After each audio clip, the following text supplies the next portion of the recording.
You think Paris has romance? Or that New York has style? Then you've probably never walked through Moscow, because what kind of city produces women who look like runway queens, yet cross Red Square like warriors? And how does a city built by czars and bombed in war still shine like a frozen palace of power? In Moscow, beauty isn't a luxury, it's the default. The women? Impossibly elegant. The architecture? Like the set of an imperial dream. Drop a #1 in the comments, and stay with me until the end of this video as we uncover what it truly feels like to live in Russia's boldest, most misunderstood city, Moscow. Moscow isn't just the capital of Russia. It's the capital of contrasts. Located in the far western part of the world's largest country, Moscow sits along the banks of the Moskva River, stretching across 2,500 square kilometers, twice the size of New York City. But don't let the cold fool you. With over 13 million people in the metro area, Moscow is not a sleepy, snow-covered outpost. It's the beating heart of Eastern Europe. Surrounded by forest belts and linked by a massive circular highway, the city is bordered by historical towns and industrial suburbs, yet its skyline is a cocktail of orthodox domes, Stalinist skyscrapers, and shimmering glass towers. And while it might feel geographically distant from Paris or London, Moscow is just a 3-hour flight from Berlin, a train ride from St. Petersburg, and a geopolitical galaxy apart from Washington, D.C. This isn't just a place. It's an empire carved into concrete, culture, and cold ambition. If you've ever walked the streets of Moscow, you'll notice something almost surreal. Women here don't just dress well, they curate themselves like living artwork. Fur-lined coats in winter, high heels on ice, and a sense of poise that feels like it's been passed down through generations. Russian women, especially in Moscow, are impossibly elegant, but it goes beyond appearance. There's a kind of disciplined beauty, refined, intentional, unapologetic. It's as if every sidewalk is a runway, but not one for show, one for legacy. Their faces, high cheekbones, porcelain skin, striking eyes that seem to carry both poetry and warning. But it's their gaze, not just their looks, that makes you stop. It doesn't say, "Come closer." It says, "Be worthy."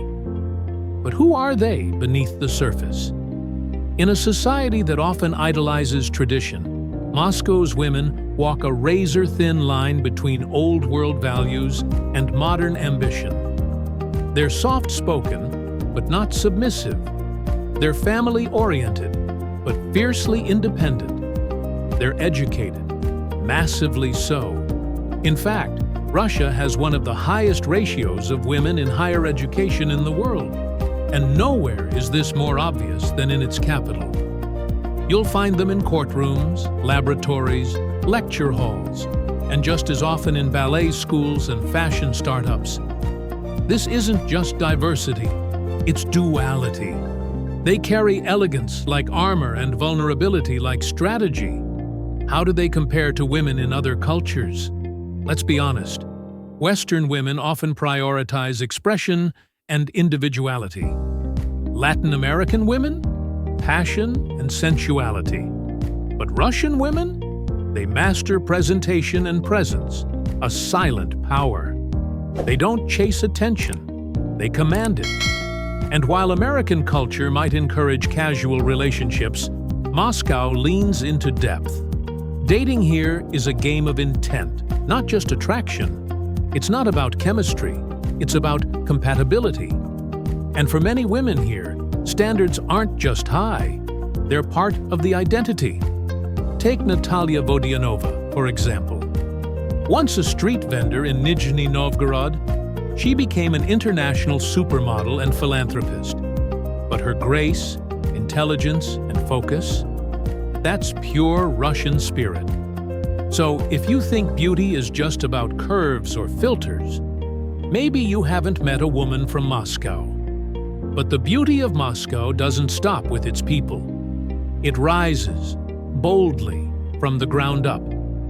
This city isn't just built.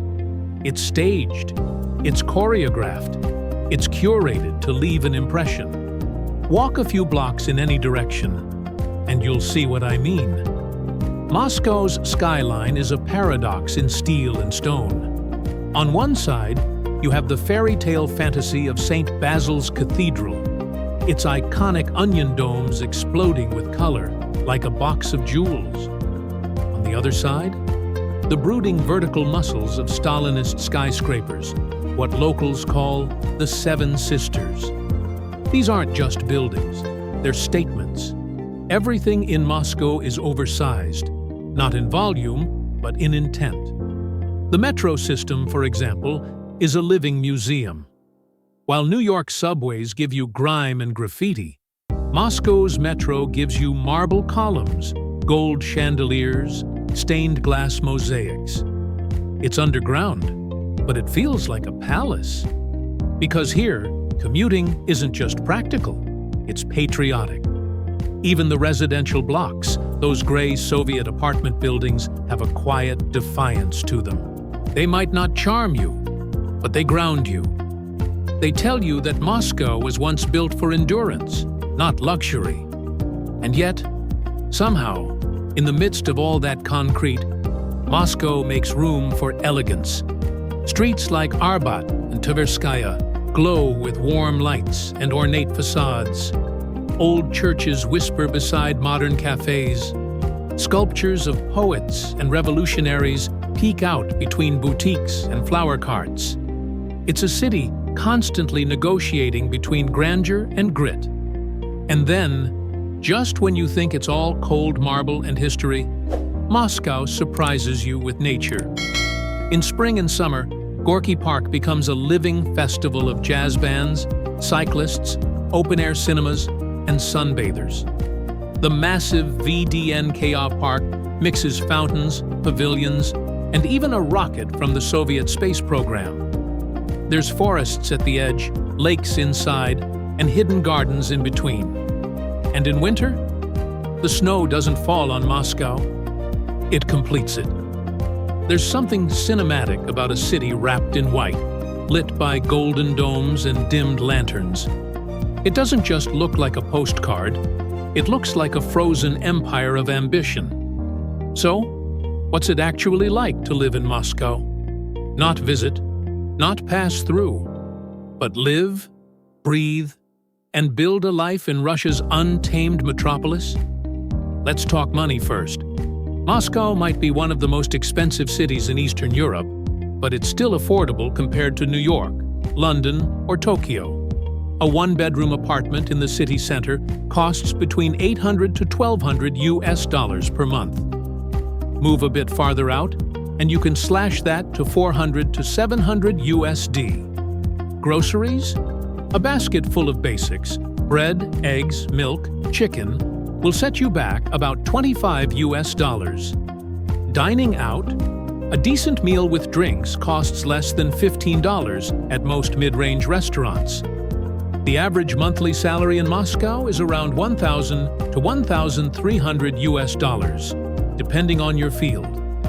If you work in tech, finance, or international trade, you could double or even triple that. But for locals in education, healthcare, or service industries, budgets are tighter, and many still live with extended families to cut costs. Despite this, Moscow lives large. People dress sharp. Cars are spotless. There's a sense of order that often surprises first-time visitors. Clean streets, fast internet, stunning infrastructure. And then there's the rhythm of daily life. Mornings begin with strong tea or black coffee, metro rides that feel like underground opera houses, and brisk walks past monuments that remind you this city once ruled an empire. At lunch, you might have pelmeni dumplings or a bowl of borscht in a cozy cafe where Soviet music hums in the background. After work, Muscovites love their escapes. Ice skating in winter, jazz bars in summer, or long walks along the Moskva River, lit by golden sunset. Social life here is real. People might seem cold at first, but once you're in, you're in. Friendships run deep, loyalty runs deeper, and gatherings often stretch into the early morning with toasts, debates, and too much vodka. But make no mistake, life in Moscow isn't always easy. The winters are long, the bureaucracy is longer. And for foreigners, the language and cultural codes can feel impenetrable at first. But once you adjust, you realize you're living in a city that never apologizes for being itself. A city that demands respect, rewards resilience, and dares you to grow. For all its elegance and ambition, life in Moscow comes with shadows, and they're not just cast by winter skies. First, let's talk about the climate. Moscow winters are no joke. Temperatures can plunge to -20 degrees Celsius, -4 degrees Fahrenheit, and the darkness stretches for months. Days feel short, nights feel endless, and the psychological toll, especially for newcomers, is real. Seasonal depression is a silent struggle many face, even if the streets sparkle with holiday lights. Then there's the bureaucracy. From visa renewals to simple bank processes, navigating Russian paperwork can feel like running through a maze blindfolded. There's often a system within a system, and without a local guide or fluent Russian, progress moves at glacial speed. And while Moscow is remarkably safe compared to other megacities, there's a different kind of tension: social pressure. This is a city where image matters. People dress sharp not just to look good, but to be taken seriously. There's an unspoken expectation to perform at work, in public, even on social media. For women, especially, the beauty standard can be both empowering and exhausting. Plastic surgery is normalized. Skincare routines are rigorous. It's a culture where looking average often feels like falling behind. For men, the pressure is no less intense. They're expected to provide, protect, and project strength at all times. Vulnerability? Not part of the cultural toolkit. And beneath all the glamour, there's the elephant in the room: economic inequality. Moscow's skyline might be filled with Bentleys and champagne bars, but many Russians outside the capital live very differently. Even within Moscow, the gap between rich and poor is stark. One street has luxury condos and fashion boutiques. The next street has aging Soviet blocks where elevators barely work. The government has invested heavily in infrastructure, but corruption still lingers. Public services work, but often only after phone calls and favors. Healthcare is free in theory, but many choose private clinics to avoid the lines and limitations. And if you're an outsider, especially from the West, you'll feel watched. Not always by people, sometimes by policies. Russia's geopolitical posture has made integration trickier for expats in recent years, with tighter restrictions and less tolerance for criticism. Yet despite all this, Moscow still draws people in. Not because it's easy, but because it's real. It doesn't soften its edges to make you feel welcome. It dares you to sharpen your own. So, what does it really mean to live in Moscow? It means living in a city that doesn't whisper, it commands. A city that wears both fur and steel, both history and rebellion. Where beauty is ritual, strength is cultural, and survival is, quietly, glamorous. It's cold, yes. Demanding, absolutely. But beneath its hard exterior lies a rhythm, a poetry, and a pride that you won't find anywhere else on Earth. Moscow isn't for everyone, but if you're someone who craves depth over convenience, who respects resilience more than comfort, then this city will not just welcome you, it will change you. Now I want to hear from you. Do you think Moscow is a place worth living in? Could you handle the cold, the culture, The complexity? Drop your thoughts in the comments below. I read every single one. And if you enjoyed this journey through one of the most majestic and misunderstood cities in the world, don't forget to like, subscribe, and follow me for more cinematic deep dives into the real lives behind the borders. Thank you for watching, and I'll see you in the next episode of Living In.